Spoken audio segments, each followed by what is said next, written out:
Bonjour, alors je me présente, Vincent Legault. Je suis responsable du bureau d'études pour le site d'Aigrefeuille chez Fouine Pajot. Je suis rentré déjà depuis 24 ans dans l'entreprise. Le bureau d'études d'Aigrefeuille s'occupe des bateaux de 40 à 50 pieds, ça veut dire du Lucia jusqu'au Saba. Et le bureau d'études est composé d'une équipe de 7 personnes, avec moi-même. Il y a 3 personnes qui sont plutôt spécialisées dans les aménagements. Une personne, tout ce qui est équipement extérieur, cassillage de pont, etc. Une personne qui concerne de tout ce qui est confort, électricité, et la dernière personne qui s'occupe du composite.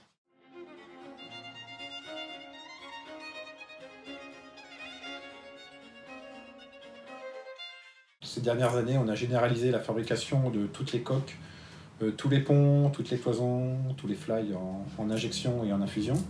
Cette méthode a amélioré considérablement la qualité du composite et également amélioré les conditions de travail des opérateurs dans les ateliers. Aujourd'hui, tous nos bateaux passent sur une ligne unique. Il a fallu adapter la conception des bateaux par rapport à la fabrication sur cette ligne, ce qui signifie qu'on est parti sur une fabrication modulaire. Des ensembles entiers comme des cabines, des salles de bain, des soutes moteurs sont fabriqués dans un autre atelier et sont amenés sur cette ligne et déposés dans le bateau pour être assemblés. Il a fallu faire attention évidemment au poids, au déplacement du bateau et également à la maintenance, à l'accessibilité de toutes les pièces techniques dans le bateau.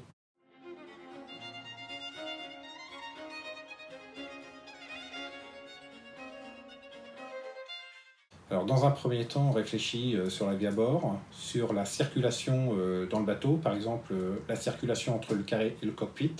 C'est quelque chose dont on fait très attention par l'amélioration de l'ouverture entre ces deux espaces. La deuxième chose, par exemple, c'est le poste de bar. On a choisi de garder des postes de bar à mi-hauteur. On trouve que c'est un avantage par rapport également à la communication. Ça permet aux barreurs de ne pas être isolés par rapport aux gens qui sont dans le cockpit ou la personne qui est dans la cuisine de pouvoir communiquer avec la personne qui est à la barre.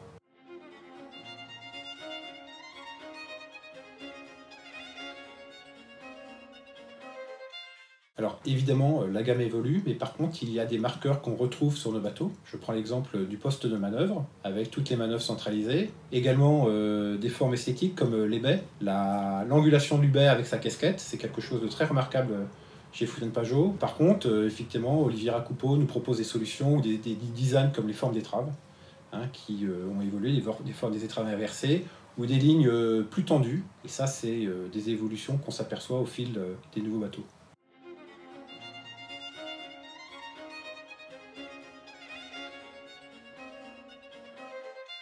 Une des missions des bureaux d'études, c'est écouter nos clients qui, par leur navigation, ont l'expérience de nos bateaux. On veut utiliser aussi notre expérience pour améliorer nos nouveaux projets, nos nouveaux bateaux et au fur et à mesure des années pour l'utilisation, pour la vie à bord, pour l'utilisation en navigation, au mouillage.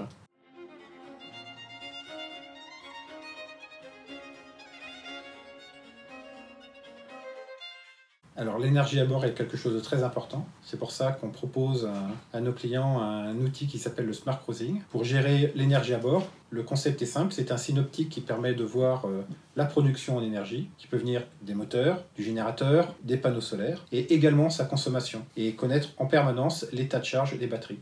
Alors le gain du Smart Cruising pour le propriétaire est de pouvoir anticiper aussi sa consommation et d'avoir une utilisation plus raisonnée de l'énergie et de ce fait d'avoir moins d'appréhension.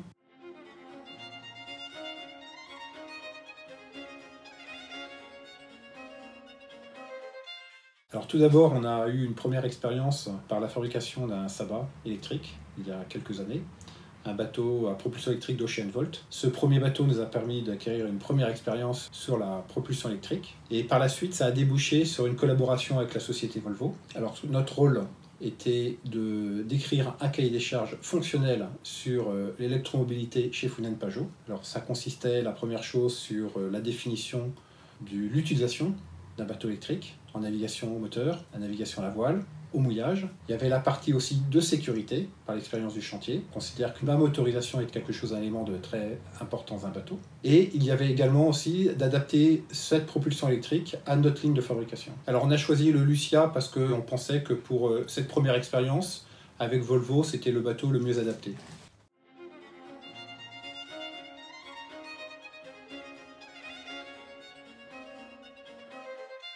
La collaboration a été très intéressante. La société Volvo a apporté son expérience dans l'électromobilité, alors que Fountaine-Pajot a apporté son expérience dans l'utilisation du bateau. Les enjeux du projet, c'était d'apporter une solution d'électromobilité à nos bateaux, tout en conservant leur performance en navigation.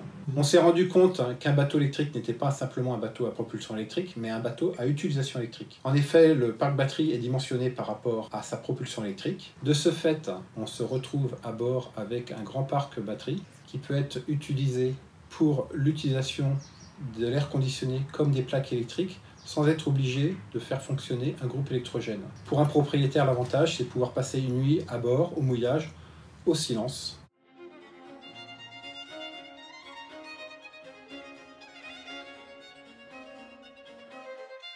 Les enjeux de ces prochaines années, c'est l'utilisation au maximum d'énergie renouvelable par l'intégration de panneaux solaires. C'est également l'aide à la navigation, l'aide à la maintenance, c'est-à-dire de permettre aux propriétaires de mieux gérer son bateau à bord, mais également à distance. L'enjeu, c'est aussi d'améliorer la vie à bord en continuant d'apporter plus de transversabilité, plus d'espace à vivre et plus de confort.